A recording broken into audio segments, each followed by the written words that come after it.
The laughter came first, sharp, careless. It cut through the quiet of the luxury sedan like broken glass, bouncing off the leather seats and polished wood trim as rain slid slowly down the tinted windows. It wasn't joy, it was dismissal. The kind of laugh that assumes power without ever questioning it.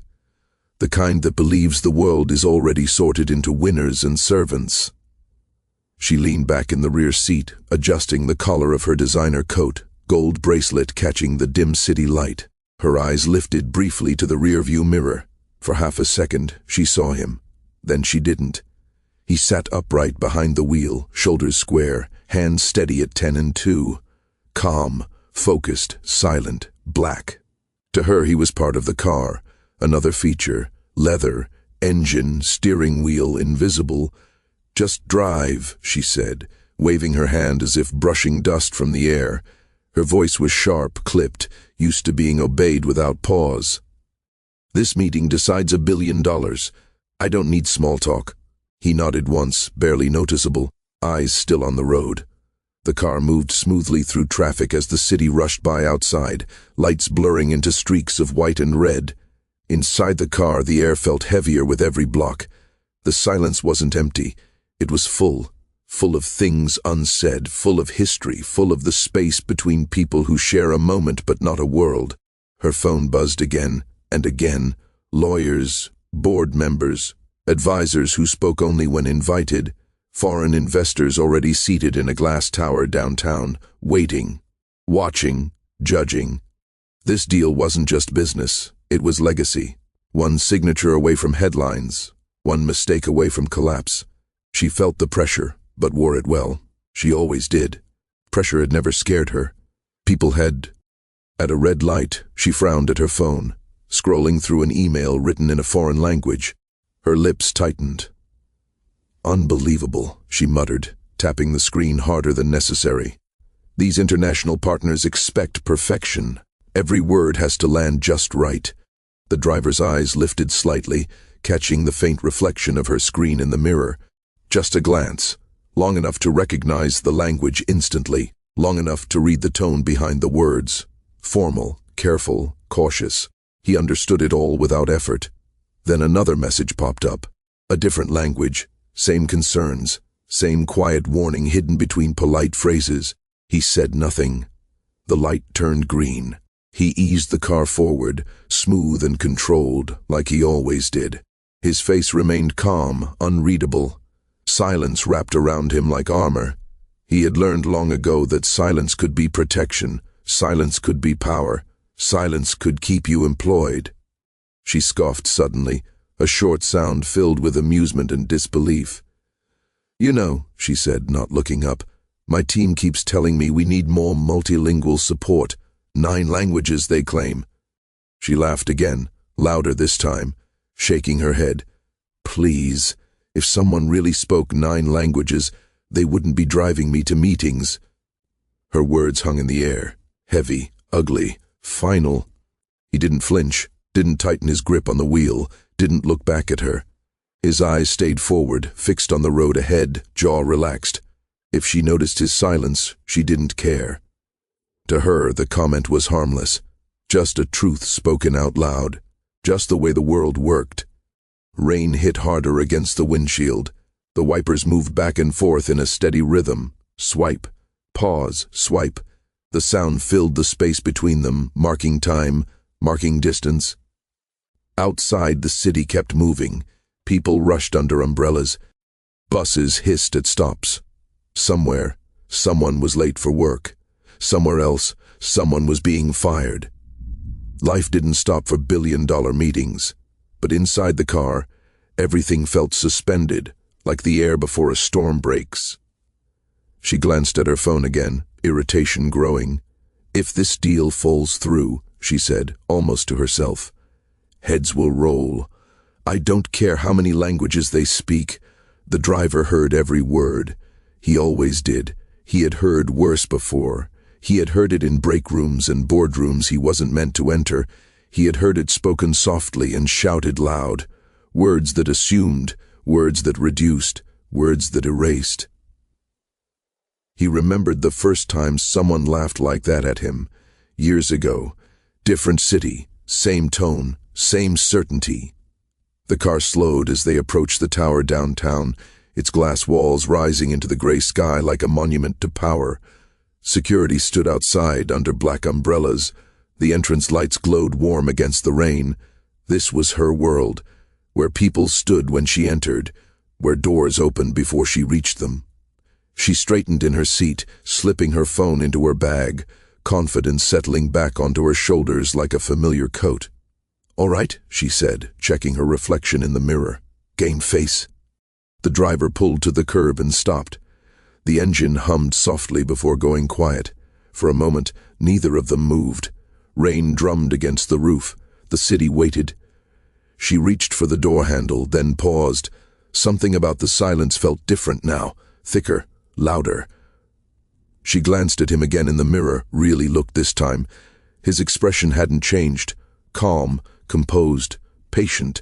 There was something there she hadn't noticed before, something steady, grounded. She dismissed the thought just as quickly. "Wait here," she said, opening the door. Cool air rushed in. "I won't be long." He nodded once more. "Yes, ma'am." As she stepped out onto the curb, the rain catching on her heels, neither of them knew what was waiting upstairs. Neither of them knew that the words she laughed off would come back with weight, that silence would soon speak, that the man she never saw was about to become the only one in the room who truly understood what was being said. The car door closed softly behind her. The driver remained inside, hands resting on the wheel, eyes forward, breathing slow and even. The ride was over, but the reckoning was just beginning. The boardroom gleamed like a promise that could break at any moment. Glass walls stretched from floor to ceiling, reflecting sharp lights and sharper faces. Men and women in tailored suits sat around the long table, hands folded, eyes alert, expressions carefully neutral. At the far end, international investors murmured among themselves, their voices low, their languages overlapping in a quiet hum that carried tension instead of comfort. Every word mattered here. Every pause had weight. The CEO entered like she owned the air. Confident steps, straight spine, chin high. She didn't rush, she never did. Power, she believed, moved at its own pace. Chairs shifted as people straightened. Conversations stopped, eyes followed her to the head of the table. This was her room, her deal, her moment. Along the wall stood her driver, still, silent, nearly invisible. He blended into the background like a shadow cast by someone more important. Security clearance had brought him inside, nothing more. No one asked his name. No one wondered why he was there. To them, he was just the help waiting quietly until called. The meeting began the way all good meetings do. Polite smiles, measured greetings, carefully chosen words. Charts appeared on screens. Numbers were explained. Growth projections glowed in confident blue and green. The CEO spoke smoothly, her voice calm and practiced, every sentence shaped to impress. Heads nodded, pens moved. Everything felt controlled, until it didn't. The translator paused, just for a second, barely noticeable, but seconds stretch longer in rooms like this. He glanced at his notes, then back up at one of the investors. He translated the question, but something about it landed wrong. The investor's brows pulled together. He exchanged a look with the person beside him. The CEO kept talking, unaware at first. Then another question came, Mandarin this time. The translator answered in English, but the tone was off. Too casual, too vague. The investor leaned back slowly, arms crossing over his chest. His smile faded. A third question followed, Arabic. This time the answer missed the mark entirely. The words were right, but the meaning was wrong. A subtle thing. The kind of mistake that doesn't sound like an error unless you know better. The room shifted. The hum of confidence cracked. People stopped nodding. Pens stopped moving. The CEO felt it before she fully understood it. A tightening in her chest. A quiet panic tapping at the edges of her control.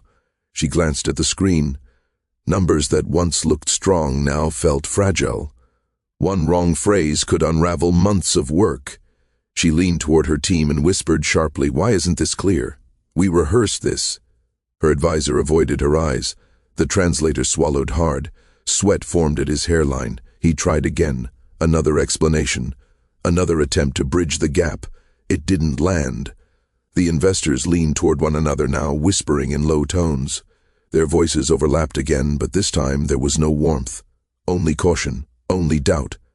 Billions hung in the air, fragile as glass. The CEO forced a smile. "Let's take a moment," she said, trying to slow the room down, trying to pull control back to her side of the table. "Perhaps there's been a misunderstanding. But misunderstandings don't calm rooms like this. They sharpen them." One investor spoke again, his tone firm. The translator hesitated longer this time, too long. He translated, but his voice wavered. The answer that followed only deepened the confusion. The investor's face hardened. Silence fell heavy and thick. That was when it happened. From the wall, soft and respectful, a voice broke through. "Excuse me." It wasn't loud. It didn't demand attention. It simply existed, steady and clear, cutting through the tension without force. Every head turned. Surprise flickered across faces. Confusion, annoyance. The CEO's eyes snapped toward the sound, irritation flashing hot and sharp. Her driver stepped away from the wall, calm, measured, dignified. He didn't rush, didn't apologize for existing. He walked forward with a kind of quiet confidence that doesn't ask permission. His posture was straight, his hands relaxed at his sides, his face unreadable. "I believe," he said gently, looking toward the investor who had spoken, "there may be a concern about the long-term control clauses, not the profit margins." The translator froze. The investor's eyes widened slightly. The driver continued, switching smoothly into Mandarin, his pronunciation clean and natural. He repeated the concern, capturing not just the words, but the tone, the caution, the respect hidden inside the question. The room stilled. Then he turned slightly and spoke in Arabic, clarifying the misunderstanding that had caused the tension to spike. His voice remained calm, almost soothing. No arrogance, no showmanship, just clarity. Gasps flickered across the table. He shifted again, this time into French, addressing another investor directly, acknowledging a cultural concern that had been brushed aside earlier. Then German, precise and formal, explaining the safeguards already built into the agreement. Each sentence landed perfectly. Each word built a bridge instead of a wall. The room went completely silent. Not the awkward kind, the stunned kind, the kind where people forget to breathe because they don't want to miss what comes next. The CEO stared at him. Her mouth opened, no sound came out. The room she thought she controlled no longer belonged to her. For the first time, she wasn't the most powerful presence in it. The investors leaned forward now, interest replacing doubt. One nodded slowly, another uncrossed his arms. A third smiled just slightly, as if seeing something unexpected but welcome. The driver finished speaking and stepped back half a pace, giving the floor back without claiming it. He didn't look around for approval, he didn't smile. He simply waited. The CEO felt heat rise to her face, embarrassment, shock, something deeper she didn't want to name. She had laughed at him, dismissed him, reduced him to a seat behind the wheel. And now he stood here, holding the room together while she struggled to find her voice. The investors exchanged glances again, but this time their whispers sounded different, curious, impressed, engaged. One of them spoke directly to the driver. "You understand our concerns clearly," he said. The driver met his gaze. "Yes," he replied simply. The CEO swallowed hard. For the first time, she truly looked at the man she had never seen, not as staff, not as background, but as someone with weight, with presence, with power she never imagined. And as the room waited for her response, the silence pressed down on her like a mirror she couldn't turn away from. Shock moved through the boardroom like a sudden wind, quiet but impossible to ignore. It didn't explode. It didn't shout. It spread slowly, rolling across the glass table, climbing the walls, settling into every face that had seconds ago been closed and cautious. The investors leaned forward now, elbows touching the polished surface, eyes fixed on the man who had stepped out of the shadows. Listening, really listening. One smiled without meaning to. Another nodded, slow and thoughtful. The tension that had tightened every shoulder just moments earlier softened into something else. Curiosity, respect, possibility. The driver continued speaking, never raising his voice, never claiming the room. He didn't perform. He didn't rush. His words came steady and clear, like he had waited a long time for the right moment and knew better than to waste it. He explained what the mistranslations had missed, the tone behind the questions, the cultural weight carried by certain phrases, the quiet concerns that weren't meant to be said directly but still needed to be heard. He spoke as if he wasn't translating language but intention. 9 languages flowed through him with ease, not memorized, not rehearsed, lived.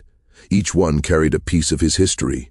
Long nights, long roads, conversations overheard and remembered, lessons learned by listening when no one thought he mattered enough to notice. This wasn't skill pulled from a resume, this was survival sharpened into strength. He spoke of contracts, but not just clauses and numbers. He spoke of customs, of respect that must come before profit, of how trust is not something you demand, but something you earn slowly, carefully, by showing you understand what matters to the other side.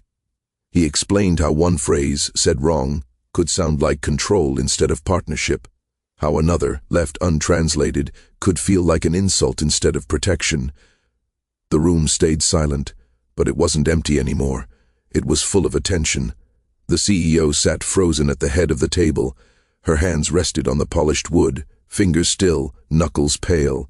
Her heart beat loud in her chest. She had built her career on reading rooms, on controlling moments like this. But now the room was reading her, and it saw what she hadn't wanted to see. This man she had dismissed, mocked, reduced to a driver's seat and a closed mouth. The man she believed had nothing to offer beyond smooth turns and quiet obedience. He was now carrying the weight of her deal with a calm she had never possessed. She felt something twist inside her. Shame, awe, fear. Maybe all 3. An investor cleared his throat, breaking the spell. "Where did you learn this?" he asked, his tone no longer sharp but open. "Curious." The driver paused, just long enough for the question to settle. He didn't look proud, he didn't look bitter, he looked honest. "I listened," he said. "I studied, I survived." 3 simple sentences, no explanation, no defense. The room absorbed them. The CEO felt the words land heavier than any accusation. He had listened while she talked, studied while she assumed, survived while she laughed. The investors exchanged glances again, but now their eyes held something different. Trust, engagement, a sense that the man speaking understood them in a way spreadsheets never could. The meeting resumed, but it felt like a different meeting entirely. Questions came, and answers followed with clarity. Concerns were raised and addressed without tension. The driver spoke when needed, stepping in only to guide, never to dominate. Each time he opened his mouth, the room leaned in. Each time he stepped back, the room felt steadier, stronger. The CEO found her voice again, but it sounded different now. Softer, more careful. She listened more than she spoke. She watched him closely, noticing details she had never cared to see. The way he waited before responding. The way he held eye contact without challenge. The way he gave respect first, without asking for it in return. Hours passed without anyone noticing. The rain outside slowed to a quiet mist. The city kept moving, unaware that $1 billion was being decided behind glass walls. When the final terms were agreed upon, it happened without drama. No raised voices, no forced smiles, just understanding. The handshake came last. One investor stood, extending his hand, then another. The sound of palms meeting echoed softly in the room. $1 billion, clear, final, real. Applause filled the space, sudden and genuine. But it wasn't for the CEO. She rose slowly from her chair, her legs feeling unsteady for the first time in years. She clapped too, her hands moving almost on their own. Her eyes stayed fixed on the man standing near the table, the man she had never truly seen. The applause faded. Conversations picked up. People smiled. Relief washed through the room. The CEO turned toward him. In that moment, her success tasted different, heavier, sharper. It carried the weight of what she had almost lost, of who she had almost overlooked. This victory wasn't built on her confidence alone. It rested on someone else's dignity, someone else's patience, someone else's excellence. She wanted to speak, to apologize, to explain. But no words felt big enough. None felt honest enough. Power had shifted in that room, and everyone felt it. Not through anger, not through confrontation, not through revenge, but through quiet excellence that refused to stay invisible. The driver met her gaze for a brief second.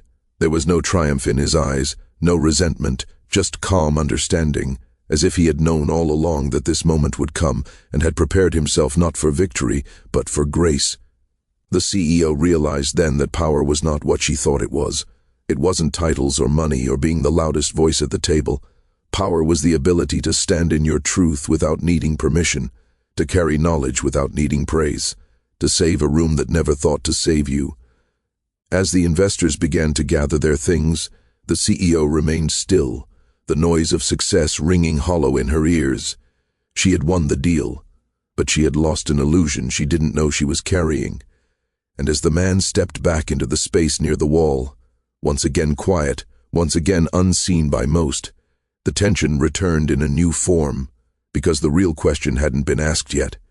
What happens after you finally see someone you spent your life ignoring? The room moved on, but something inside her did not. The room emptied slowly, like a tide pulling back from the shore. Chairs scraped softly against the floor. Laptops snapped shut. Voices faded into the hallway. One by one, the people who had just witnessed history walked out, carrying smiles, contracts, and relief. When the doors finally closed, the silence felt heavier than it had all day. The CEO remained seated, alone. Glass walls surrounded her, reflecting her image back at her from every angle. Successful, powerful, impeccably dressed, and, for the first time, exposed. The city stretched out behind the glass, lights flickering on as the sky darkened, but she barely noticed. Her eyes stayed fixed on her reflection, on the woman she thought she knew. She exhaled slowly. The sound echoed in the quiet room. $1 billion. The number still rang in her head. It should have felt like victory, like proof, like validation. But instead, it sat on her chest, heavy with the memory of a laugh she wished she could take back. She stood at last, her heels clicking softly against the floor as she walked away from the table. Each step felt different now, slower, more careful. She crossed the room toward the wall where her driver stood, just as he had before, calm, still, waiting. He looked up when she approached, his expression unchanged. No pride, no resentment, no hunger for recognition, just quiet presence. She stopped in front of him. For a moment she said nothing. Words crowded her throat, all of them too small, too late. She swallowed, feeling something unfamiliar tighten her chest. "I owe you more than a thank you," she said finally, her voice low, stripped of the sharp edge it once carried. He nodded once, not as a servant, not as a subordinate, as an equal acknowledging truth. There was no bitterness in his eyes, no triumph, just grace, the kind that doesn't need applause. She looked down briefly, then met his gaze again. "What you did in there," she continued, "saved everything. The deal, the company, my reputation." He didn't interrupt. He never did. She took a breath. "I'd like you to stay, not as a driver." Her voice wavered slightly, and she didn't hide it. "I want you on my team, a formal role, a title, a seat at the table." The words hung between them, fragile and sincere. He considered her for a moment, not long, just enough to honor the weight of the offer. Then he nodded again.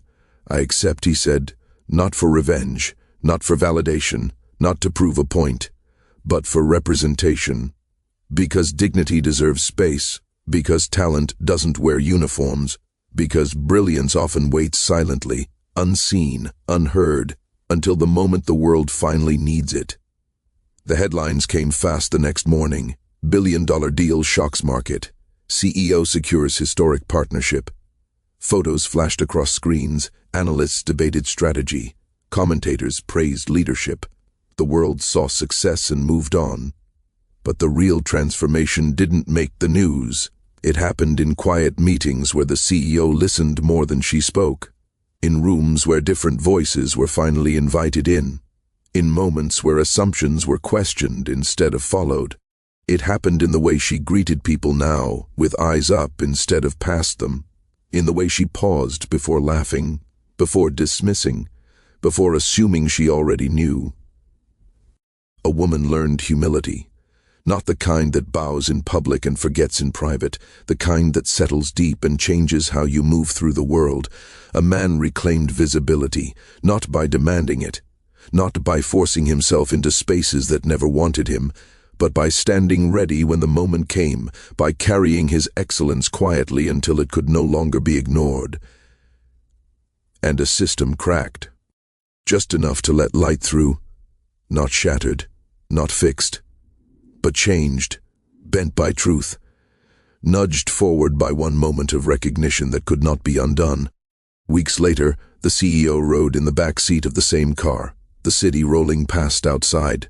The rain had stopped. Sunlight broke through the clouds, catching on glass and steel. She watched her driver, no, her colleague, through the rearview mirror. He drove the same way he always had, steady, focused, present. She smiled softly to herself. She had once believed power lived in titles and money and being the loudest voice in the room. Now she knew better. Power lived in listening, in seeing, in knowing that worth is not assigned by position but revealed by character. The lesson stayed with her, long after the applause faded and the cameras turned away. Never confuse position with worth, never mistake silence for ignorance, and never underestimate the power of a soul that learned to rise without being seen, because sometimes the one driving the car is the one carrying the future.